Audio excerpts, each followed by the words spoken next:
First of all, the colour on this is amazing. I chose Cosmos Black. I don't regret it. I just think it looks absolutely superb, and I really like what they're doing with the colour, where it's not all just plain black. Originally I thought it was going to be jet black or just all one colour, and on the back it's sort of silvery, glittery, as well as on the front. The build quality is absolutely amazing. It really does feel solid, sturdy, reliable, not cheap. Completely better than the DS Lite and the DSi. It's all glossy, much more of an upmarket sort of design, sort of to try and compete in a way with the Apple iPod Touch and obviously the PSP and stuff, to try and not make it look too much like a kid's toy, but more of an entertainment device with the latest technology combined. So let's have a look at the actual hardware itself first.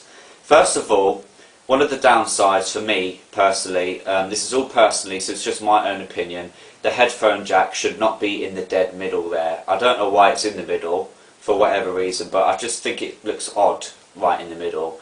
I don't think when you want to play your 3DS games with your headphones, you've got it strapped in the middle. It should be more on the side, one of these corners like it is on the original PSP models.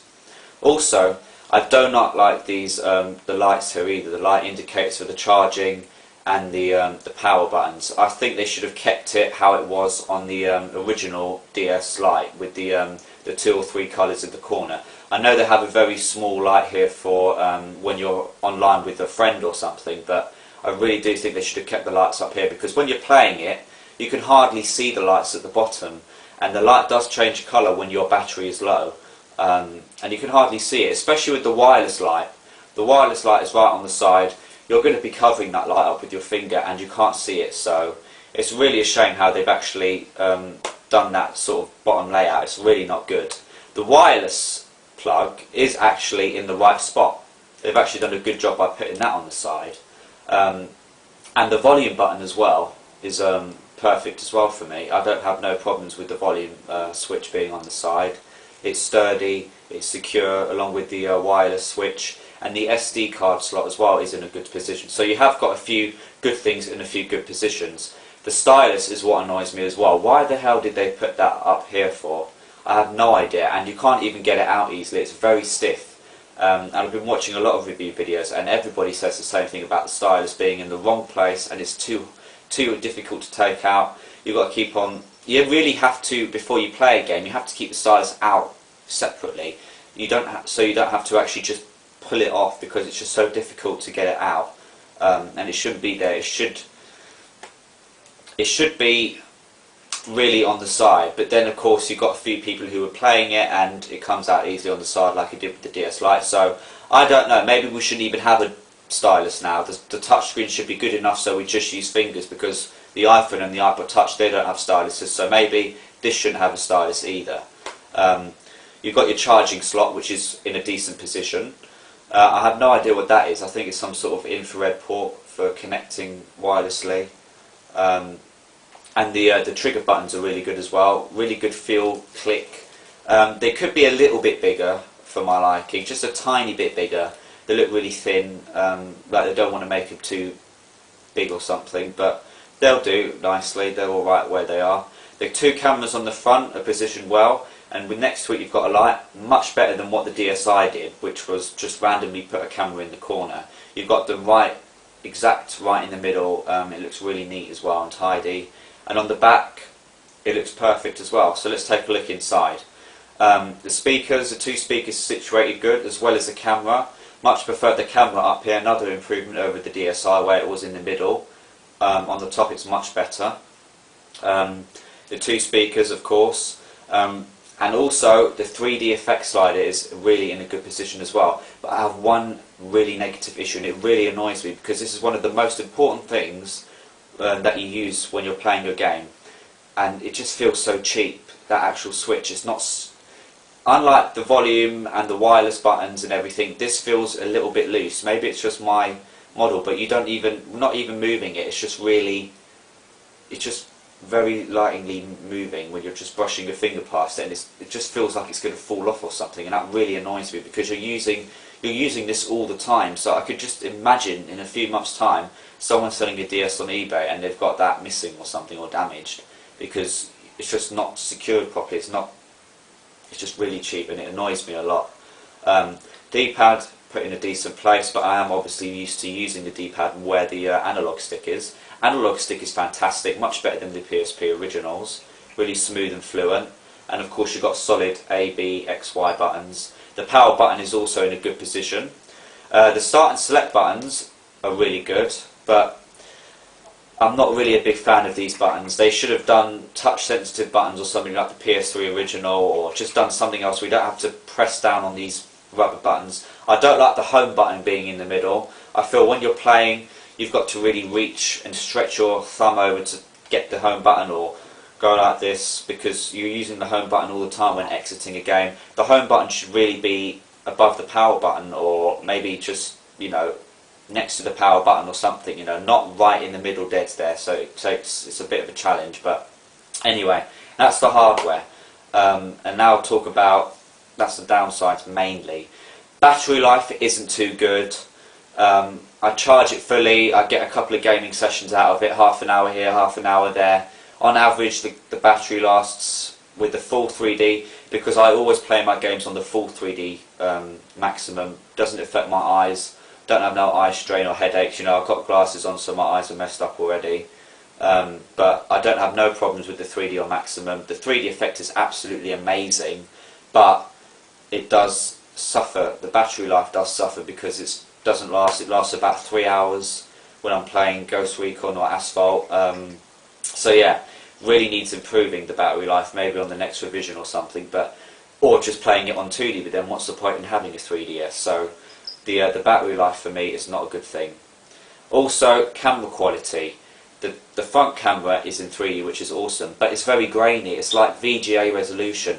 I thought they were going to improve the resolution, not make it the same as the DSi or make it worse. If there's no improvement over the old one, really, it's like, it's really a slow, it lags if you move the camera too quickly or something, you know, really like a cheap digital camera. The front camera, funny enough, the inside camera is actually better quality, I find. Maybe it's just me, but I think it's better quality than the outside cameras. But obviously that's just in 2D, so that's a shame. But, you know, not many people will use the cameras anyway, because it's mainly a gaming device. And I do suggest that you buy screen protectors for both the top screen and the bottom, because when you're closing your DS each time it's actually hitting on the screen. I've got the screen protectors and they're making marks on the screen protectors already. So yeah, you do need screen protectors, otherwise your DS is going to get scratched, just like the original DS. When you kept closing it and opening it, you started getting little marks because it's touching the plastic. You need screen protectors to protect this. So yeah, that's basically that. The SD card slot though, luckily they give you 2 GB, which is decent, and it's already installed. So that's one good thing. So let me turn it on. It takes a few seconds to start up, which is a bit annoying.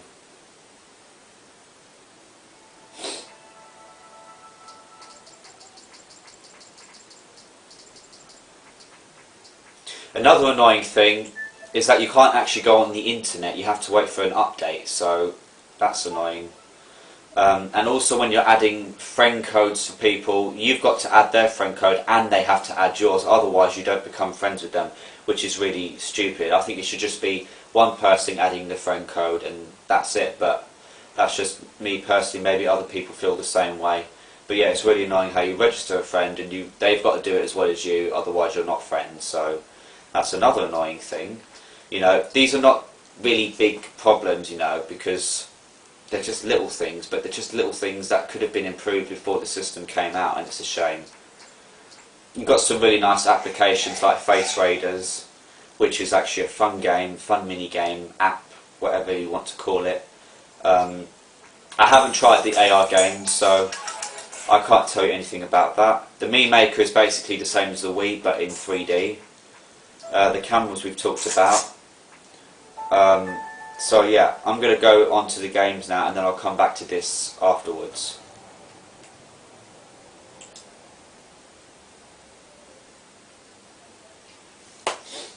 Right, first game is Ghost Recon Shadow Wars in 3D. This game is absolutely amazing. The graphics, it's a DS port apparently, so the graphics are not in full 3D, but the 3D effect is absolutely unbelievable. The depth, you cannot find better depth than this game. This game has got to be the best for depth. It absolutely has.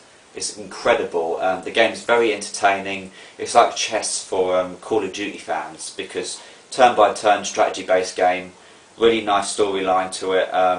Does get a little bit difficult further in. I haven't played it too much, but the game so far is absolutely amazing, and the 3D effect is phenomenal. You have to play it in 3D.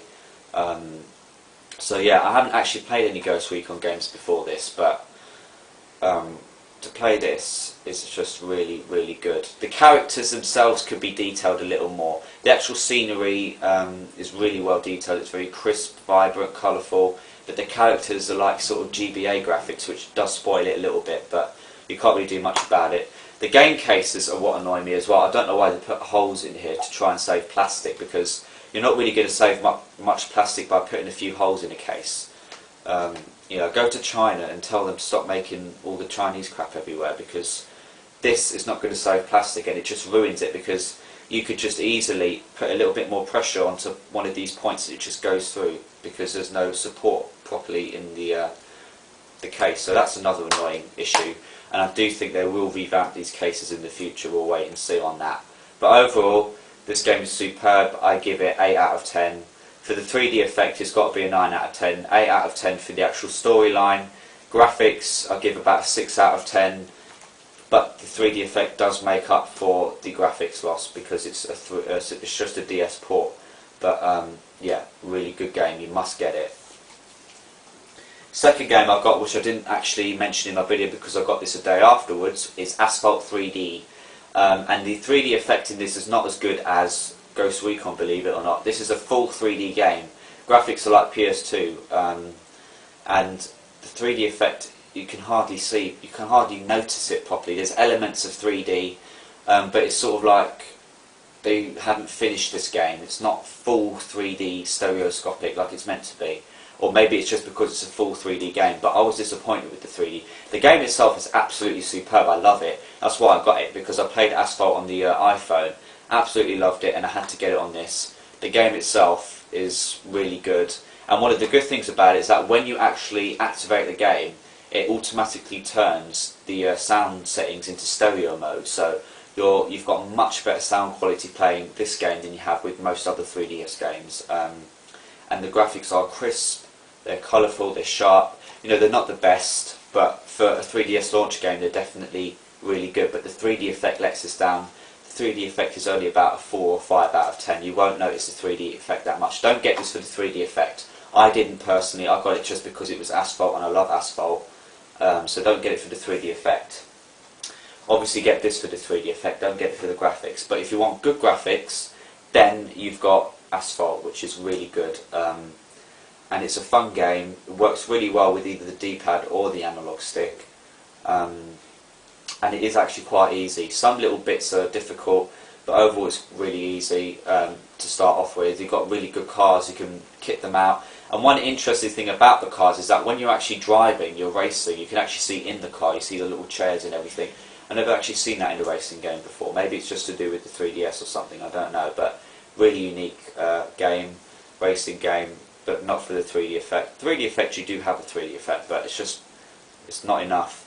So I've got two games, obviously one with the better 3D effect and the crapper graphics, one with the better graphics but the crapper 3D effect. So this is actually makes a really good combination for anyone who wants to get a 3DS and a couple of games. I recommend these two, not because I've only just got these two, because I actually did try out Pilot Wings in the shop and I did find it a bit boring after 10 minutes of playing it, but the graphics were good. But I recommend these two definitely, and maybe Ridge Racer 3D, but I'm not a huge Ridge Racer fan personally. But yeah, both very good games. So yeah, that's that. So overall, this is by far my favourite handheld console ever made. Just the technology is absolutely amazing. It's something I would never have dreamed of seeing until 5-10 years time, and the fact you can actually adjust the 3D is what makes it even more magical. I'm going to wrap up by saying one last thing. I was looking at the iPad commercials by Apple when they say it's magical. That's nowhere near as magical as the 3DS. This is what you call magical Apple, not the iPad.